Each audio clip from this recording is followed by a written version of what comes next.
Welcome back, and just in case you're just joining us, this is The Desk, and right now I'm being joined by Dr. Emmanuel Abosin, and we'll be talking generally about agriculture as it affects Nigeria. But first, let me welcome you to The Desk, Dr. Emmanuel. Thank you so much for having me here.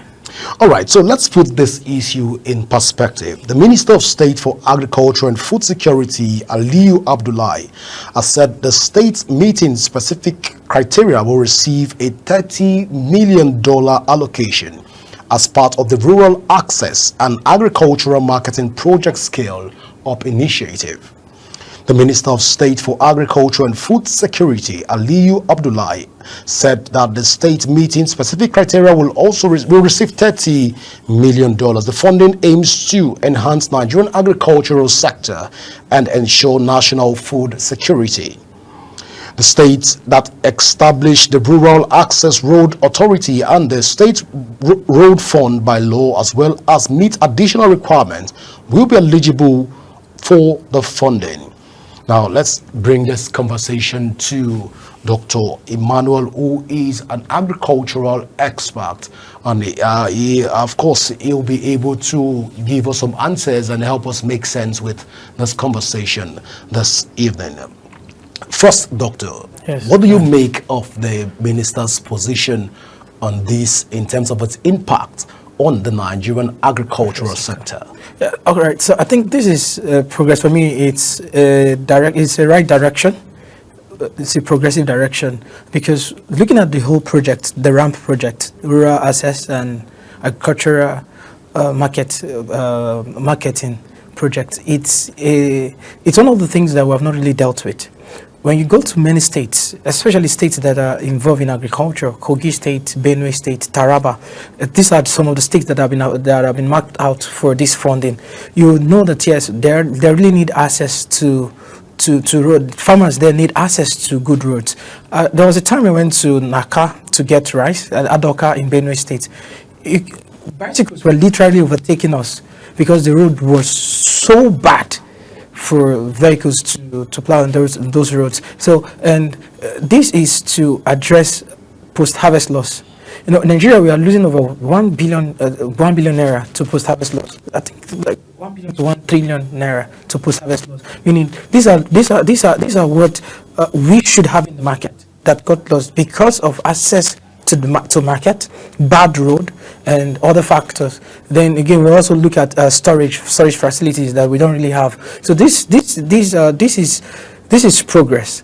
However, the only thing we cannot consider is the implementation, execution, which I keep saying that we don't really have policy problem in Nigeria. We only have politics problem in Nigeria. So when we can engage the agencies, that we can hold them hold them accountable to make sure that these funds that are set for this project are actually targeted to those projects. I think we'll be able to get good results. All right. So, Doctor, you're not part of the government. You are, but you have been in the agricultural ecosystem for a while, and you understand the politics that is surrounding that particular space. I want to ask you at this point a personal question. Is this the right step in the right direction? Shouldn't the conversation rather be that the minister wants to fund or give funding to private agricultural firms other than giving the fundings to the state? Is this the right conversation even as it stands right now for us as a country, as a people? All right. Government should stop funding.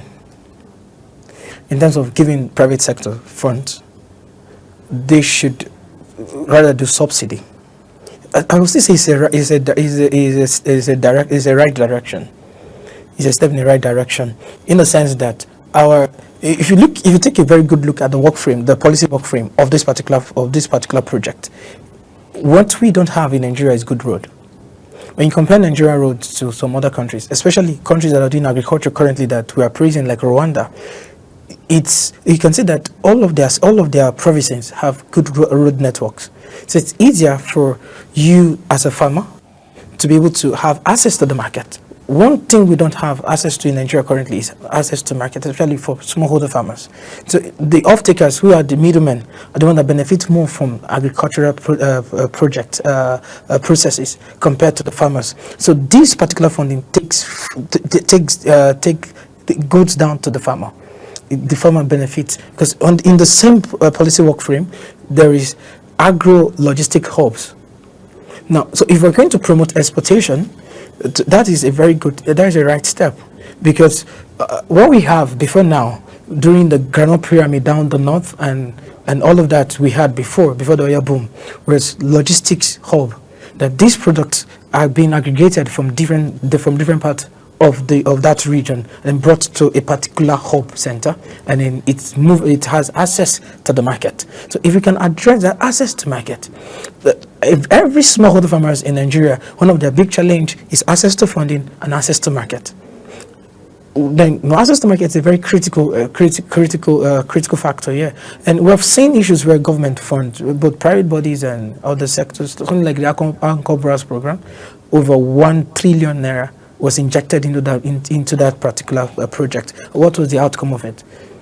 So funding, when government fund, it becomes like a national cake. What we see is national cake. This is my part of the cake. Let me have it. So until we start funding funding process. If you even look at financial sectors don't give. Financial sectors that actually want to fund agriculture don't give direct funds to other farmers or other players. They fund the process. Either they fund input or the fund process, so that they don't convert productive credit to become consumption loans. Interesting conversation. Dr. Manuel, the minister have come out to say that this whole policy and the initiative is to further boost the food security in the country, to guarantee food security. And again, viewers are curious, and I believe at this point they also want to find out from you, as a stakeholder in the agricultural sector, when the funds come in, as it were right now, and they get to state, if the state meet up certain criteria, obligations and criteria, what are the guarantees that these funds will get to the state, and what are the guarantees that the state will implement some of the big dreams of the federal government? That's what I'm asking. Shouldn't the conversation rather be for private individuals to be engaged, rather? Because we've seen a lot of loopholes in proposed agricultural project of this magnitude. Of course, I don't want to start mentioning the previous administration and the administration before that. We've seen a lot of lofty agricultural initiative. Will this be delivered if the state meet the criteria and they are given the fund? What are the guarantees? You are in the sector. Please help us make sense with this. All right. So because of bureaucracy, a lot of processes are involved in achieving results in Nigeria. And again, everybody's responsible. Nobody's responsible for a particular project. Let's say, for example, the project is funded by World Bank and the French Development Agency, and through the Ministry of Agriculture, but Federal Department of Rural Development. There's a federal management unit, project management unit, to oversee the funding, how the funds go. So until each of us as Nigerians start holding these agencies accountable, we might not be able to see good results, either in the hands of private sector or in the hand of the public servant or with the government. Until we hold each other accountable, we might not be able to get the results. Some of the projects that have failed in Nigeria were also still powered by private bodies. Now, when we say private bodies, this is one of the things that is going to happen. You see, the same government or the same group of people will still give it to people that they can control. So you're going to have a lot of kickbacks. So a project, let's say a road that it ought to be 1 billion naira, so they'll tell you, okay, make it 10 billion. So give us this back and all of that. So even the contractors themselves are not going to be ready to do the job. But again, if I go back to that policy framework, there is private-public partnership to ensure that this is going to be done. So what we need to do now, and what Global TV currently is doing, addressing these issues, will make Nigerians be aware that, okay, this is actually happening, and then we can now start to put the whole, make accountable agencies that are meant to deliver this. So there's an agency that is meant to deliver this project. So we need to start holding them accountable. So either from the private sector or the public sector, we may not get results if we're going to keep playing the way we've been playing. Anchor Brass program, for example, it's a very beautiful project. And when you go to Rwanda, we have the Rwanda Development Board. They were set to oversee how they can boost the food system, and they get funds coming in from Israel and other parts of the world to make sure that happens. So if we can hold the right people accountable, we will be able to get results. And again, we need leaders to become a bit less selfless. We are too greedy and too selfish in this country, everybody. So we need to become less selfish, selfless, so that we can be able to drive our country to a better height. Well, Dr. Emmanuel, let's talk about the agricultural marketing project and scale-up initiatives in Nigeria. This is a proposed $30 million. It's quite huge. Yeah. That will be given to states if they meet certain criteria. As a stakeholder within the agricultural sector, if these funds get to the state, if the state have met certain criteria, they've constructed roads, they've constructed they've engaged rural communities and also giving them fertilizers and some of the criteria that they need to meet. Won't it be a scenario that the state will begin to use the funds from the federal government to settle other projects? Wouldn't that be the case? It still comes down to accountability. We need to be accountable. Agencies that are meant to oversee this project ought to be very, very much on ground. But what I'm asking this is because we don't get to see agricultural stakeholders like yourself sanction the government or petition the government or sue the government for not meeting certain criteria. We don't see that happening in the country. Is it that the stakeholders in the agricultural sector are happy that when funds of this magnitude are disbursed and there's no form of accountability and they'll just keep mute? Right. So one of the biggest challenges we have in Nigeria is what I call costs. There's a lot of gap between all the sectors. So there's LPRES, there's Ministry of Livestock, there's Ministry of Agriculture, there is FACAN, Federation of Agricultural Commodity Associations of Nigeria, there's All Farmers Association of Nigeria. There is all of these body. Sometimes their mandate conflicts among themselves. So that's why I said all of us are responsible, and nobody's responsible. So it makes us ineffective in owing who is accountable for what, because all of us are just doing the same thing and nobody's doing anything. So why we've not seen results again is how these processes are funded. So why we've not when we take a very critical look at all of the processes all of the projects we've implemented in this country, the gap becomes most of these. I don't want to call them government, because all of us are government, but people who are meant to be in position to make this happen are only interested in what they get than what benefits the public. So when they look at a project, they are more interested in about the finances, not what is going to benefit the people. Now, how many of us have all of these players have taken their time to study the policy framework? Now, the funds these are loans from World Bank and French Development Agency. So we don't even understand how the funds are how we got the funds. So we just see money, and the next thing is, okay, I want to take my own part of the share. In this country, it's like everyone wants to take a bite of the cake. So that's why we're not seeing the desired results. Then again, we need a bit of human capital development for those in government. There are some states you go to and you are having conversations with their Commissioner for Agriculture. And it's not that it's not even meant to be in that place at all. It has no knowledge about the sector he's playing. because it's a compensation. It was given to him as a compensation. He campaigned for me. I'm going to give you as a compensation. So you have people who are special advisors on agriculture that they are not even meant to. They are not even meant to be in the corridor of agriculture.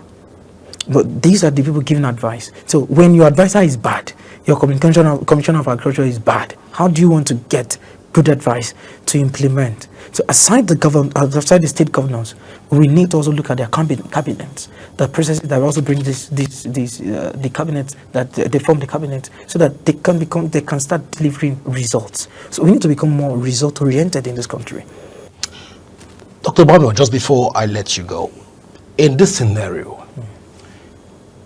are we saying that if these funds are given to states, our food, are they secured? Food security, let's fund them first, so that we can reduce. With your responsibility, you just said responsible for everybody, responsible for nobody.